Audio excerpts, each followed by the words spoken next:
Today, in this class, I am going to teach you soft tissue injury.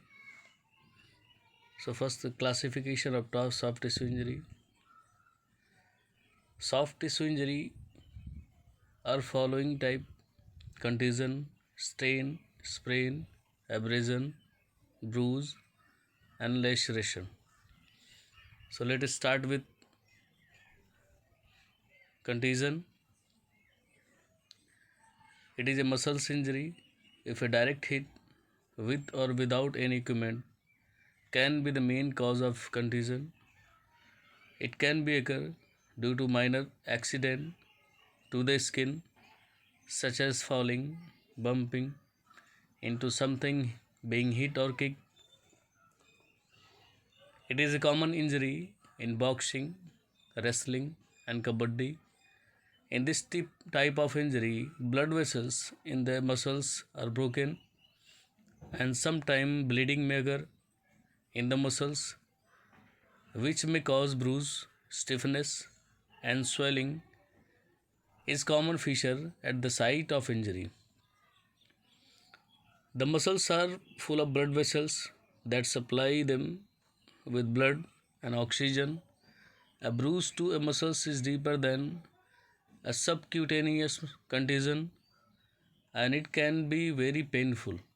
A person with a muscles contusion may think that they have sprain, strain, or broken bones. Muscles contusion often heal without treatment. Sometimes, however, a large volume of blood will collect in the muscles. This can cause a painful swelling. The cause of contusion is: a contusion is an injury that causes bleeding and tissue damage below the skin, usually without breaking the skin. Any injury that put pressure on an area repeatedly can cause a contusion. False blow sustained during fight or from falling object are the main cause of contusion. Management of contusion is: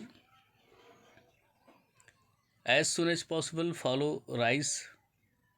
It means rest, ice compression, and elevation. For the first 24 to 48 hours, remember that not to keep ice on the injured part for more than 15 to 20 minutes at a time, which may result in frostbite. After the first day or two, switch from ice to heat, still no longer than 20 minutes at a time. Continue elevate the injury when convinced. At last, take medicine as per the doctor prescription if it is not in under control. Preventions are: proper warming up is required before practice, training, and competition, especially stretching during warm up. As per sports and games, conditioning exercise should be done. Protective equipment need to use and it should be good quality. Players should have proper scientific knowledge about the game and a good officiating of official is must for preventing contusion type of injuries. Next injury is laceration. A laceration is a wound that occur when skin tissue and muscles are torn or cut open. These may be deep, shallow, wide, and narrow. Most laceration are result of the skin hitting an object, hitting the skin with force. The cause of laceration: athlete participating in sports using equipment with sharp edge are at greater risk of laceration. A laceration can occur following contact with a sharp object such as a piece of equipment or even tooth, or from a direct force such as elbow during basketball. Contact and impact of sports to athlete are also at higher risk Lacerations are commonly seen in ice hockey, figure skating, speed skating, fencing, skiing, and snowboarding. The management of laceration as is the first step in most injury to the skin. Cleaning the wound is done as to prevent infection. This includes keeping the wound clean and dry as well as using antibiotic cream if directed. For mild laceration, take medicine as per the doctor prescription if it is not in under control. For deep wound, as in those that affect the tissue beneath the skin and experience heavier bleeding, attention from medical professionals should be required as the wound will likely need to close with stitches, staples, or even suture. Preventive measures of laceration are best prevented by maintaining proper equipment and by enforcing safety rules. Despite all attempts at prevention, however, some lacerations are unavoidable. After the injury, proper wound care should be carried out to prevent possible complication of infection. Next is a sprain. A sprain is a type of acute injury which results from the stretching or tearing of ligaments. Depending on severity of the sprain, the movement of the joint can be compressed since ligaments aid in the stability and support of joints. Sprains are commonly seen in vulnerable area such as the wrist, knee and ankles.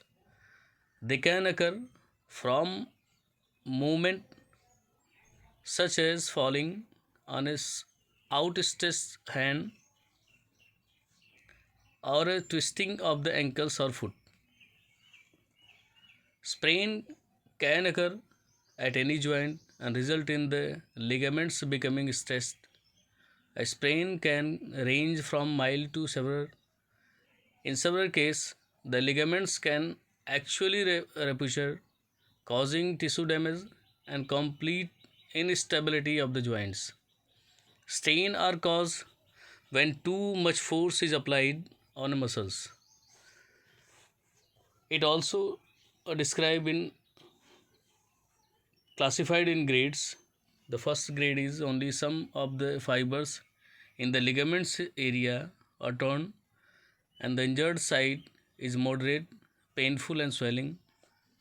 Function in the joint will be unaffected for the most part. In second grade, many of the ligaments fiber are torn and pain and swelling is moderate, then functionality of the joint is compressed. In third grade, the soft tissue is completely torn and functionality and stretching of the joint is completely compressed. In most cases, surgery is needed to repair the damage. The most common type of sports sprain happen in the wrist, thumb, ankle and knees. Main cause behind sprain. The most common cause of sprain are falling, twisting or experiencing trauma to the joint. These type of joint injury may cause the joint to move out of its normal range of the movement, tearing or stretching the ligaments. As this happen, what will be the prevention of sprain? Before any work, warm up and conditioning is necessary for the preventing sprain. Field should be smooth and clean. Try to avoid falling and try to run on flat surface and all equipments must be good quality and players should wear protective equipments as per the games and sports. Always try to eat a balanced diet and never try to play in case of fatigue. Perform strength exercise even in the off session. Avoid sudden increase in the intensity of your training programs. It means the player should go with proper timetable schedule, wear the right shoes for your sports and make sure that they fit well. Avoid running on wet floor or uneven surface. These are the preventive measure of sprain. Now management, for the management point of view, we can use rice rest. The sprain should be rested. No additional force should be applied on the site of the sprain. Ice should be applied immediately to the sprain to reduce swelling and pain. It can be 10 to 15 minutes longer and 3-4 times a day. Compression, dressing or bandage should be used to immobilize the sprain and provide support. Compression should cut off the circulation of the limbs. Elevation, sprain joints should be kept elevated as it helps in minimizing the swelling. This is all about this class. In next class, I will discuss next topic.